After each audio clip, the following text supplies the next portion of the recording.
from off-season surgery, but how are you feeling so far with all these early practices? It's been great. Right now, just trying to build relationships with all the guys in the team, build that trust, build that credibility with them, and also spending a lot of time with Coach Lester, just learning the offensive scheme and getting better that way. Can you tell me how you're feeling overall right now? Feeling great. Ahead of schedule. Going to keep getting better physically and mentally. Coach Ferris says that you're smarter than the entire coaching staff combined. Is there a truth to this? I thought that was kind of funny. I'm assuming he just probably I graduated with a mechanical engineering degree and finishing my master's degree in engineering right now. So I'm assuming that's what it was about. Can you talk about your relationship with Coach Lester? And obviously, he kind of wanted you, brought you in. But how has that just kind of been growing? Yeah, no. When I was getting recruited, I ended up talking with him a lot. Even during that bowl game process, he was spending time and just communicating with me and building that relationship with him. And I got to spend a lot of time this winter just meeting with him every single day, learning the offense, learning the scheme, and he's learning what I like as well as a quarterback. Because just having a good relationship with your offensive coordinator means a lot in those moments. And knowing what I like and knowing what he's like, it's going to relate to the field really well. What do you like about his team? The way he does things. Just his offense as a whole, like he has a lot of multiplicity to that offense, and you can do so many different things and run one play so many different ways, and it's a lot of fun, and it makes game planning a lot of fun as well. Can you just kind of walk through you entered the portal, also looked at the NFL, like just that whole decision-making process and kind of why you ended up here? Yeah, that whole process, the transfer portal itself is a crazy deal. Definitely talked to a lot of different scouts about my opportunities in the NFL, and we kind of decided, me and my parents, my agent, that it was going to be best to come back for another year. And after talking with Iowa and just the culture here, the coaches, having a Hall of Fame coach like Coach Ferentz, and also being very similar to what I had at South Dakota State team-wise. Got a winning culture, and that's why I ended up choosing Iowa. How many calls did you get when you got started? Oh man, I think I had over 100 missed calls at one point, over 100 missed texts, and it was even crazier when our coaching staff and my last school left as well. So that made it all worse, and just trying to help everyone out at my old school. Did you give other schools any serious consideration besides Iowa? Yeah, there was a couple schools here and there, and especially my old coaching staff leaving, talking with them a lot. But I thought Iowa ended up being the best fit. What was kind of the common, what was kind of a lot of the things that the scouts were saying? Yeah, no, they liked a lot of things about me. I had opportunities at the Shrine Bowl, the Combine, and everything like that. But they kind of saw the injury and everything like that, and I thought it would be best for myself, and I could have played through it, but to get it right, get back to 100%, and then have an awesome season next season. How much does NIL influence that? It's definitely it's part of college football now. You got to take advantage of it when you get the opportunity. But that wasn't the sole decision process at all. Mark, what do you remember about that game you played at Kinnick Stadium in 2022? That 7-3. The greatest offensive game of all time. I call it. But no, that game was awesome. It was the loudest stadium I've ever played in. A lot of loud Kinnick, Iowa fans. It was a lot of fun. It was loud, and I couldn't even hear myself at the line of scrimmage. So I'm excited to be on the other side of it next fall. Just with the injury and the surgery, I know stuff probably you can't talk about, but can you just kind of walk through what you can share about the timeline of all that? Yeah, no, it's been really good so far. The training staff here has been awesome throughout the entire process, and the doctors have been great. Right now, as spring ball is progressing, I'm just continuing to get mental reps behind and trying to learn as much as I can from guys like Sullivan, who's had some reps here, and other guys that have been around, and also Lester. Now starting to throw in a little bit here and there, and then going to continue to progress and hopefully be back June 1st, 100%. Mark, we know Iowa's offense took a significant step forward last year, but now there's a lot of emphasis on the passing offense and pushing that forward. When you were in the portal or talking to Tim, what gave you confidence that you were maybe one of the missing pieces, or you guys could really take that next step in the passing game? Yeah, and in the receiving room right now, we have a lot of guys that were young last year and are going to continue to grow and continue to get better, and that was a lot of things. There's a lot of good competition in that room right now. But talking with Lester and kind of seeing the progression of the offense from the year prior to this last year was really cool to see, and he wants to continue to grow that side of the offense as well. So just added a lot of promise to me and just made me happy about what's going to be going on and the growth that we're going to have this offseason. What's your relationship like right now with the other guys in that quarterback room, Brendan or anybody else? Really good right now, and it's been pretty cool just to have some connections with some guys, and with I mean, Brendan was at Northwestern before, and he was played under one of my old quarterback coaches as well, and you got Jimmy, who I had connections. His older quarterback in high school, I played with him. So just having a lot of those like weird small world relationships has been really, really cool, and I've been building really good rapport with all those guys. For someone that hasn't seen you play, can you just give a little description of what you feel like or you can and want to bring to Iowa? Yeah, you know, I feel like my play style is very, very versatile. I mean, I can stay in the pocket. I can run the ball when I need to. When it's a third down, when you need to get a first down, I'll put my shoulder down when I have to, but slide just to protect the body when I need to as well. I know the coaches really like that. But, you know, just whatever the coaches need at that time and in the moments that we need, I'll be there for that. You said you're throwing a little? Yeah, so I just started throwing a little bit. Okay, and how's that going? It's going great. Feels great. Just continue to progress on that side of things, and then once it comes June, be 100% and ready to go. Does it feel like it's ahead of schedule almost? Or Yeah, definitely ahead of schedule right now. Body feels ahead of schedule. Just take it every day, day by day right now, and slowly progressing. What's your mental rep load like right now? I mean, are you taking snaps and handing off but just not throwing, or are you, how does that work right now? You know, I'm kind of standing behind about 20 or 15 yards about and really going through every single play and trying to get every single rep that I can, because it's going to be so important when it comes fall, when it comes summer, to really get those reps and be ready to play fast when you get into the moment.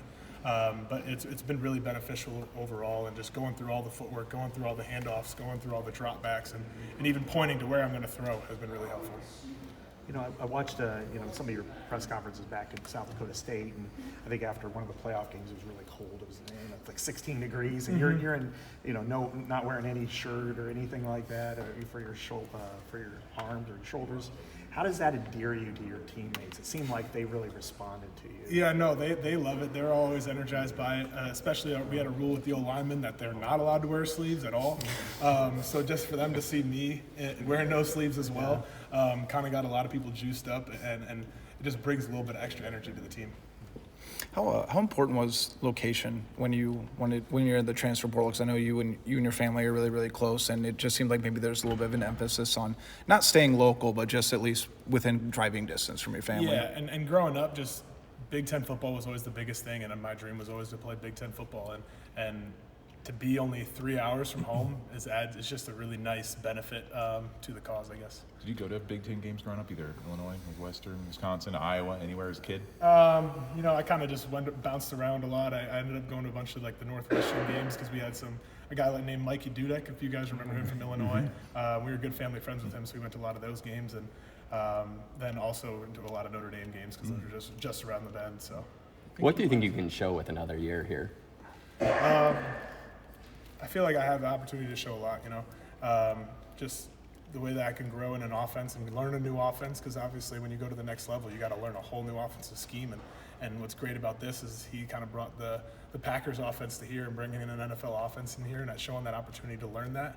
But then also just showing my ability to play at the next level, and it's obviously a step up from FCS, and just being able to play with that type of speed and that type of decision making at this kind of level is going to be important. You won at a high level at obviously your previous stop. What did you learn about what it takes to win at that really high level? Yeah, and that's why I'm spending so much time just trying to build relationships and spend time with guys, because building that team culture and having those good, strong relationships with people really bring when it comes to like hard times in the field. Guys are going to be together, going to play together, play for each other, the guy next to you.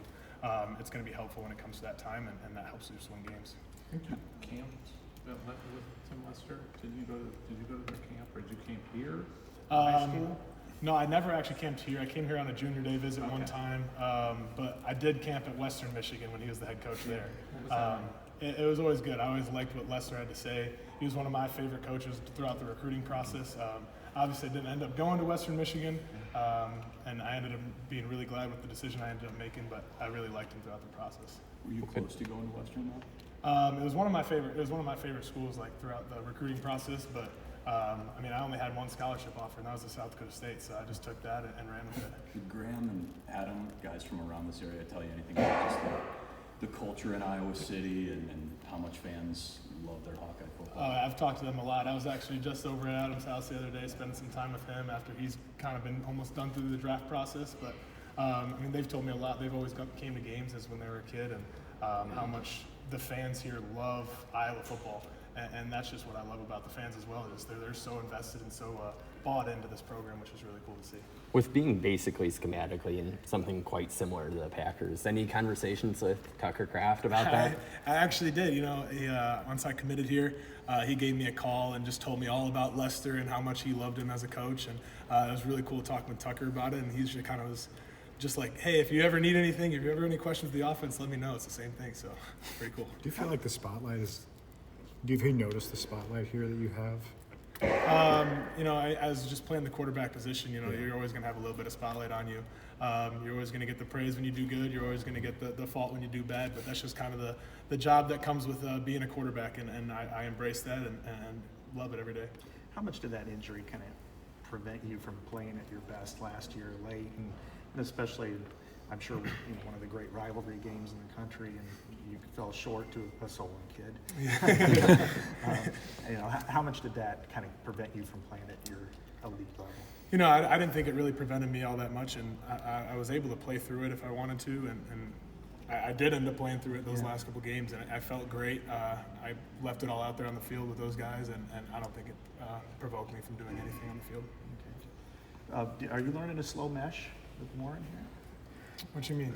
Warren, because at Wake Forest, they ran a slow mesh. Oh, yeah. I've actually asked him about that. It's just funny. I saw that on Twitter. Somebody was saying, like, this is one of the coolest things that they do. And we were talking about it, but we haven't done anything with it. Yeah. How hard is Lester's offense to grasp? I mean, you don't have a lot of time here, and you're not getting real reps. Yeah, you know, it's been a lot of fun learning. I'm a guy that just loves learning, just either when it comes to football or when it comes about just anything. I mean, I ended up finishing with engineering and just learning in that whole process. I loved every second of it. But this offense is very similar to my South Dakota State offense. Just a lot of the concepts. It's just learning almost a new language and just learning those new words and what they mean. But all the reads and everything is very similar, so it's been helpful. Yeah, like the verbiage for Shanahan offense, it's like football German. It's like 15 words. Right. They're all pressed together. I mean, what do you have to okay, this is what we called it there, this is what it's called here, and try to do that translation at all? No, it's not that much of a difference from my last offense as well. So like the last offensive coordinator that I had ended up going to Northwestern. Zach? Yeah, Zach Lujan. And his offensive plays were very similar in length and like 10 play words that you're kind of just like, what did I just say again? But no, it's not too bad of a transition from that. You give it to Lester, and he had like a hard time for not coming through with the scholarship offer at Western. No, I haven't given him too much of a hard time at all. It's just we've talked about it a little bit, but I'm glad we're the process that I had, and it's made me who I am today. With working on a master's, is that something you can finish by the fall, or? I'm actually going to finish it this spring. Yeah, so I'm taking classes right now. Going to finish with my master's of engineering.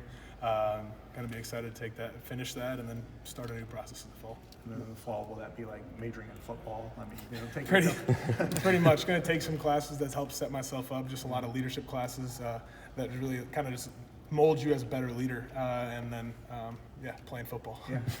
You guys got to use helmet comms for Okie State, right? Yes. One game. Yes. What do you remember about that? And have you got to dive into that now that you're going to get it for a whole season? Yeah. So every day when I'm taking those mental reps back there, I just have a helmet on just so I can hear those comms, hear it every single day. Because we were only able to use it for 1 week, and I thought it was very beneficial. It helped as a quarterback just to kind of know the plays before we were actually given the wristband call and everything like that. But I think it's been beneficial to relearn that process again.